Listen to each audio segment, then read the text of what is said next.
शिक्षकों बदली को नहीं स्कूल सम्मुखें छात्र छात्री धारणा। शिक्षक श्री उत्तम कुमार साहू बदली को नहीं दुखित और मर्माहत हो पड़ती छात्र छात्री और अभिभावक माने। ए घटना देखा मिली बलांगीर जिला मुरीबाहाल ब्लॉक अंतर्गत बड़ तेंतुलीखुंटी ग्राम पंचायत में सरकारी नोडाल उच्च प्राथमिक विद्यालय।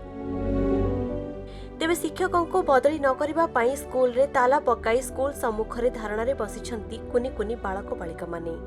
जीत धरी बसिछंती स्कूल शिक्षक उत्तम कुमार साहू को तेंतुलीखुंटी नोडाल स्कूल रु बदली न करने एने प्रशासन को अनुरोध करिछंती स्कूल छात्र छात्री अभिभावक और ग्रामवासी।